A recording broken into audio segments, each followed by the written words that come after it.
मैंने परसों ही तो आपको बताया था कि ईरान का जो राष्ट्रपति है वो किस सोच का है।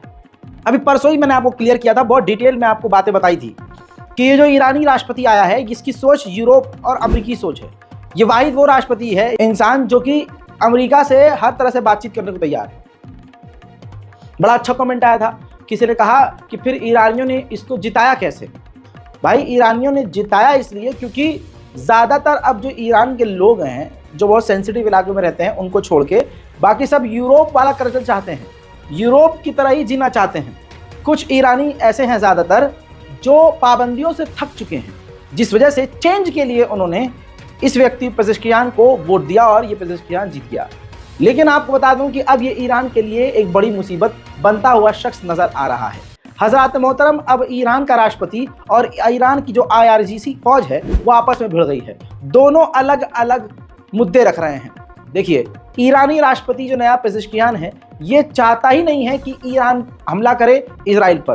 पहले ही इस व्यक्ति ने मना कर दिया है और इस व्यक्ति का मानना यानी ईरान के राष्ट्रपति का मानना यह है कि हमारे मेहमान को जिसने कत्ल किया इस्माइल हानिया को, उनके ठिकानों को अलग अलग जगह पर, अज़रबैजान हो चाहे बॉर्डर के इलाके हो, सीरिया हो, इराक हो, जहां मुसाद हो दूसरे इलाकों में, हम उसे वहां हिट करें।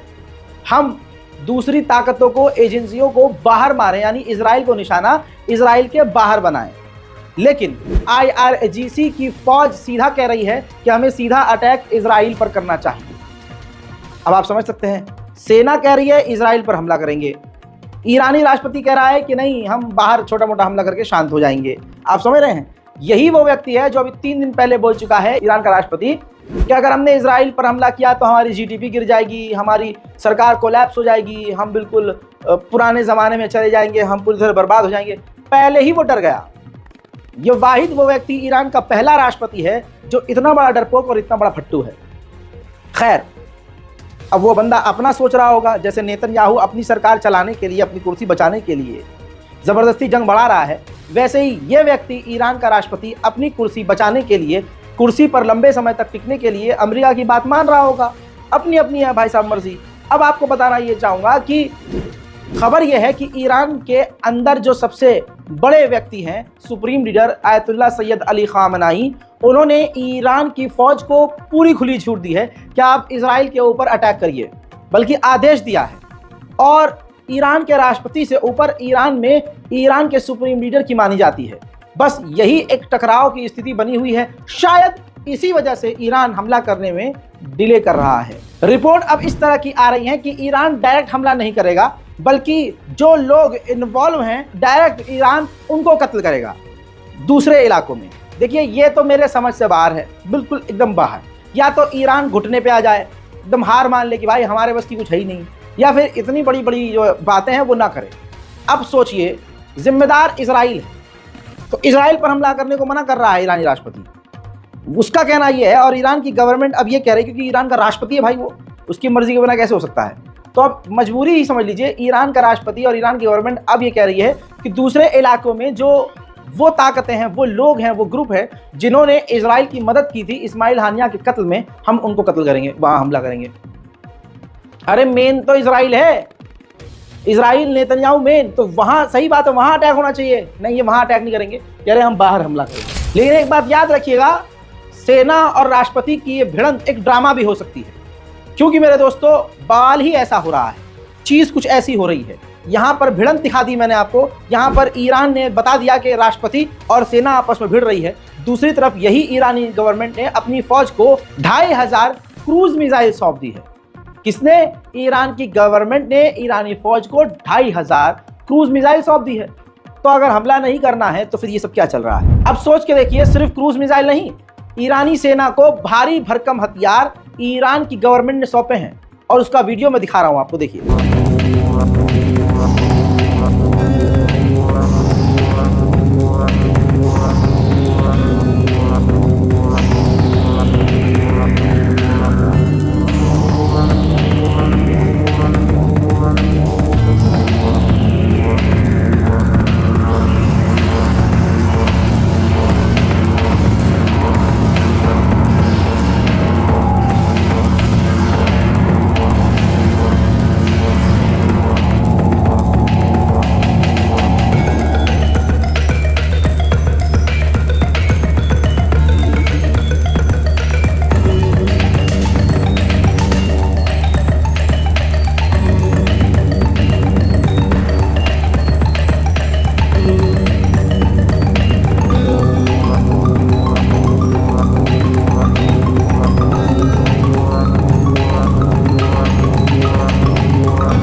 इजराइल का डर यह है दोस्तों, ग्राफिक्स के जरिए आपको समझाऊंगा, अगर आप थोड़ा पढ़े लिखे होंगे तो समझ में आ जाएगा कि इजराइल ने अपने डिफेंस की लेयर को और मजबूत कर लिया है। आसान जबान में डिफेंस अपना और मजबूत कर लिया है ताकि ईरान अगर हमला करे, हिजबुल्लाह कोई बड़ा हमला करे तो ये थोड़ा बहुत बचाव अपना कर सके। उधर अमेरिका ने कहा है कि ईरान अभी तक के सबसे बेहतरीन कंडीशन में है और ईरान न्यूक्लियर प्रोग्राम खुलेआम लॉन्च कर सकता है और उसमें कामयाब हो सकता है, लेकिन ईरान ने अभी न्यूक्लियर प्रोग्राम लॉन्च नहीं किया है। उधर अरब के गद्दारों में एक बड़ा गद्दार जॉर्डन, जो अभी परसों तक कह रहा था कि हम अपने आसमान को, जमीन को किसी भी देश को इस्तेमाल होने नहीं देंगे किसी के खिलाफ, वही जॉर्डन जिसका किंग अपने बाहों में यहूदी औरत को लेकर सोता है और जिसका खानदान यहूदी औरतों से जुड़ा हुआ है, कहना चाहूंगा कि उसी जॉर्डन ने अब अप्रूवल दे दिया है इजराइल को कि आप ईरान के हमलों को रोकने के लिए हमारे एयर स्पेस का इस्तेमाल कर सकते हैं। रिपोर्ट और इंटेलिजेंस के मुताबिक अगर ईरान हमला करेगा तो 22 या 23 अगस्त को करेगा। ऐसा इसलिए क्योंकि 22 और 23 अगस्त का दिन जो है यहूदियों के लिए एक त्यौहार का दिन है जिस पर ईरान बड़ा हमला कर सकता है। लेकिन पर्सनली मेरा मानना यह है आपके छोटे भाई का कि जब इजराइल को पता ही होगा कि आज की इन 2 तारीख में इजराइल के ऊपर हमला हो सकता है तो इजराइल पहले से बहुत एक्टिव रहेगा। अब ईरान हमला करे या ना करे, लेकिन दुश्मन को दस्त लगे हुए हैं। अमेरिका के डिफेंस मिनिस्टर ने इजराइल के डिफेंस मिनिस्टर से फोन पर बात करके तसल्ली दी है कि बेटा घबराओ मत, दस्त की गोली ले लो। F-22 के साथ साथ मिडिल ईस्ट में आपकी रक्षा और सुरक्षा के लिए हमने तमाम बड़े हथियार तैनात कर दिए हैं और आपकी हम रक्षा जरूर करेंगे। वहीं बड़ी बड़ी कंपनियां इजराइल और अमेरिका के समर्थन में हैं। माइक्रोसॉफ्ट एक ऐसी कंपनी बन चुकी है जो इजराइल के साथ खुलकर है। अब माइक्रोसॉफ्ट ने अमेरिका को वार्निंग दी है कि आपके यहाँ जो राष्ट्रपति का चुनाव होने वाला है उसमें ईरान बड़ा खेल कर सकता है, फेक न्यूज़ फैलाकर और कई तरह की आपत्तिजनक ऑनलाइन हरकतें करके। अब सोच लीजिए, जो मैंने कहा वही हुआ। बहुत सारे जो नफरतिया जहरीले हमारे मुस्लिम कौम में नफरत करने वाले लोग हैं कमेंट कर रहे हैं कि ईरान ने खुद ही इस्माइल हानिया को कत्ल करवाया और ईरान ने अपने बंदे को बनवा दिया अब यहिया इंसनवार को। देखिए, ऐसे जो मुसलमान कमेंट कर रहे हैं ना, इनको कद्दू कुछ नहीं पता है। बस इनको इनके माँ बाप ने और मोहल्ले के मदरसे पढ़ाने वाले मौलवी ने, कट्टरवादी मुसलमान ने बस ये सिखाया है कि शिया गलत है। मैंने तो ये भी सुना है कि इतनी नफरत कुछ लोग फैलाते हैं मौलवियों में, पता नहीं कौन से मसलक से होते हैं, मुझे नहीं पता सच में, और बुरा भी लगेगा बहुत लोगों को, आज खुल कर सच बोल रहा हूँ कि एक जुमे के दिन एक खुतबे में मैंने सुना अपने कानों से कि खुतबा देते हुए मुल्ला कह रहा था कि अगर हम नमाज़ पढ़ रहे हों और सामने से सांप चला जाए तो उसे छोड़ दो, लेकिन अगर शिया गुजर जाए तो उसे मार दो। तो ऐसी सोच वाले इंसान कितने ख़तरनाक होंगे। यकीनन ऐसी ही सोच वाले दाइश, ISIS के आतंकी होते हैं। ऐसी ही सोच वाले ये दूसरे गैर मुस्लिमों को तो एक बार के लिए कहते हैं अच्छे हैं, लेकिन अपने ही ला इलाहा इल्लल्लाह पढ़ने वाले, कलमा इलाही और कलमा तैयबा को पढ़ने वाले, अल्लाह की वहदानियत का इकरार करने वाले, जिनका कुरान हमारा जैसा, जिनका नबी हमारा नबी, जिनके 1 लाख अंबिया हमारे भी अंबिया, हम सब एक जैसे हैं। कुछ कुछ चीज़ों में तब्दीली है, कुछ कुछ चीज़ों में फ़र्क है, या फिर ऊपर नीचे का फ़र्क है कि भाई कुछ है कि भाई हम आप जिसे मानते हो उसे हम तीसरे पे मानते हैं, हम तीसरे वालों को पहला मानते हैं, हम तीसरे वाले को दूसरा मानते हैं। ये जो भी चीज़ें हैं ये बात की बातें हैं, लेकिन बेस हमारा मजबूत है। हम अल्लाह के नाम पर, कुरान के नाम पर, ज़बान के नाम पर, दीन के नाम पर हम एक हैं। लेकिन ऐसे कट्टरवादी लगातार अपनी कौम में नफरत फैलाकर, यकीन कीजिए यही वो लोग हैं जिनकी वजह से कौम कभी एक नहीं होती। नफरत फैलाते, कमेंट कर रहे हैं कि ईरान ने खुद मरवाया है। अबे ईरान मरवाएगा तो अपने मुल्क में क्यों मरवाएगा, और उधर इजराइल एक्सेप्ट कर रहा है कि हमने मार दिया। तो इसका मतलब ऐसी सोच वाले जो ईरान पर ही इल्ज़ाम लगा रहे हैं मुसलमान, वो खुलकर अंदर ही अंदर इजराइल का साथ दे रहे हैं। आप समझ रहे हैं, ये वही मुसलमान हैं जिनके बाप दादा की कड़ी सीधा यजीद या शिम्र से, इमाम हुसैन के कातिलों से, अहले बैत के कातिलों से इनकी कड़ी मिल रही है। जबरदस्ती नफरत फैला रहे हैं। हो कुछ और रहा है, शिया सुन्नी कर रहे हैं। कहीं भी कुछ भी हो, शिया सुन्नी, कहीं भी कुछ भी हो, शिया सुन्नी। शिया पे यकीन नहीं करना चाहिए। अच्छा, मैं थोड़ा सपोर्ट कर देता हूँ, हक बात बोल देता हूँ कि नहीं नहीं ऐसा नहीं हो, ये बात गलत है, मैं फैक्ट के साथ बताता हूँ, तो लोग कहते हैं तू भी यही है, तू भी वही होगा, मेरे मसलक पे आ जाते हैं। अरे भाई, मैं मुसलमान हूँ और हक बात बोलता हूँ। और देखिए, इमाम अली का कौल है कि सबको खुश नहीं किया जा सकता, जिस इंसान से सभी खुश हों वो इंसान दोगला है। तो आप दोगला बनिए भाई साहब, मैं बोलूँगा सच। तो दोस्तों हालात ऐसे हैं कि अब रिपोर्ट यह है, जो मैंने 4 दिन पहले गई थी, रिपोर्ट यह है कि कोई भी इस्लामिक मुल्क, कोई भी अरब देश ईरान के सपोर्ट में नहीं है, हत्ता कि तुर्की भी ईरान के सपोर्ट में नहीं है। इस वजह से ईरान हमला करने से पहले 100 मरतबा सोच रहा है। यह बात बहुत पहले से मैं जानता हूं, बहुत पहले से जानता हूं कि अगर ईरान हमला करेगा तो सब के सब अरब देश सिर्फ पीछे नहीं हटेंगे बल्कि इजराइल के साथ खड़े हुए नजर आएंगे, जैसे कि अब खड़े हैं। जॉर्डन, इजिप्ट खड़े हो गए हैं। लगातार आसपास के तमाम देश, अरब देश इजराइल के साथ हैं। कैसे कह रहे हैं ना कि ईरान जब हमला करेगा तो हम उनकी मिसाइलों को रोकेंगे। तो ये इजराइल का बचाव कौन कर रहा है? अमेरिका अकेले नहीं कर रहा है, अरब देश कर रहे हैं, मुस्लिम देश कर रहे हैं। तो एक अकेला बेचारा मुस्लिम देश क्या करेगा? ईरान क्या करेगा? कमाल ये रहा कि पाकिस्तान सामने आया खुलकर और पाकिस्तान ने कहा कि हम ईरान को अंधाधुंध हथियार, जिस भी हथियार की जरूरत होगी हम ईरान को देंगे। मुझे नहीं पता कि पाकिस्तान की शहबाज शरीफ की सरकार कैसी है, वो पाकिस्तानी लोग जानते होंगे, लेकिन इस शहबाज शरीफ की सरकार में ही सबसे ज्यादा खुलकर इस वक्त ईरान को सपोर्ट किया जा रहा है और ईरान को हथियार तक खुला देने की बात कही जा रही है। लेकिन वहीं पर जब पाकिस्तान पर प्रेशर बना, देखिए अब भरोसा भी कैसे करें, जब पाकिस्तान पर अमेरिका और दूसरे देशों का प्रेशर बना तो पाकिस्तान की शहबाज शरीफ पलट गई और कह दिया कि नहीं ये झूठी, ये रिपोर्ट नहीं है, हमको ये है, हम हथियार थोड़ी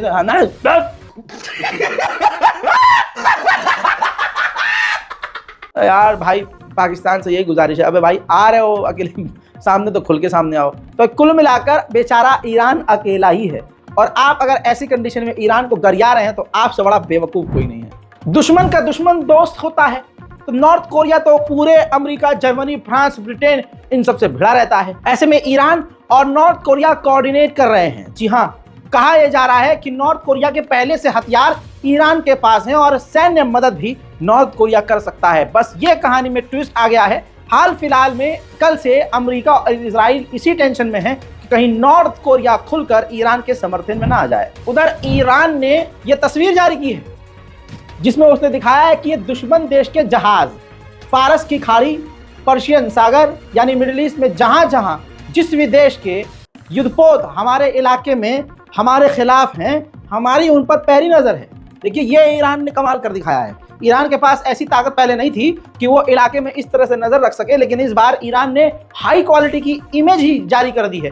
ये तमाम जहाज दुश्मन देश के हैं जो ईरान के खिलाफ समुद्र के इलाकों में ईरान के आसपास आ चुके हैं और ईरान ने कहा कि सब हमारे निशाने पर हैं। 50,000 अमेरिका के सैनिक मिडिल ईस्ट में मौजूद हैं, कल बताया था।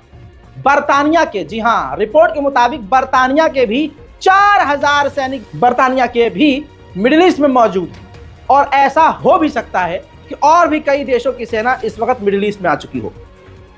वाहिद ईरान ऐसा है, आपस की भिड़ंत कुछ भी हो, लेकिन एक वक्त ऐसा भी आ सकता है कि जब ईरान के सुप्रीम लीडर पूरी देश की कमान खुद संभाल ले और कुछ भी हो सकता है।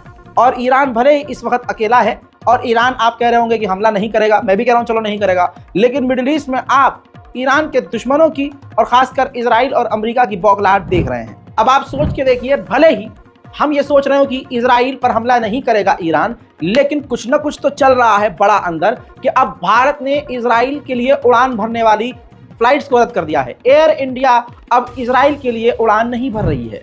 उधर ईरान के ये 2 कमांडर हैं, दोनों रिपोर्ट ये देख लीजिए, दोनों रिपोर्ट्स में दोनों कमांडर ने ऐलान किया है कि चाहे कुछ भी हो जाए इजराइल को सजा हम जरूर देंगे। उधर आप देख सकते हैं हिंदी की रिपोर्ट, नव भारत टाइम्स की रिपोर्ट आपकी स्क्रीन पर लगा रहा हूं कि इस वक्त इजराइल बुरी तरह से डरा हुआ है और बंकर में इजराइल छुपा हुआ है। ईरान के हमले को लेकर डरा इजराइल, जमीन के नीचे बंकर में हो रही सेना की मीटिंग, टेंशन में आई नेतन्याहू की सरकार, हमास के नेता इस्माइल हानिया की ईरान में कत्ल के बाद तनाव, इस बात की आशंका है कि इजराइल पर ईरान हमला करेगा। इस डर के बीच इजराइल जमीन के नीचे मीटिंग कर रहा है, ये देख लीजिए। और नव भारत टाइम्स भी जानता है कि ईरानी राष्ट्रपति की फिलहाल कोई वैल्यू नहीं है। ईरान के सुप्रीम लीडर को इसलिए अपने ग्राफिक्स, अपने फोटो में दिखाया गया है। जहां भले ही हम ये देख रहे हो और अब ये समझ रहे हो कि ईरान हमला नहीं करेगा, वहीं पर मिडिल ईस्ट में आज फिर से अमेरिका के 4 बड़े बड़े जहाज, तस्वीर देखिए, चारों के चारों जहाजों के मॉडल आपकी स्क्रीन पर है तस्वीर के साथ, और आप साफ देख सकते हैं कि बड़े जहाज हथियार लेकर उतरे हैं मिडिल ईस्ट में।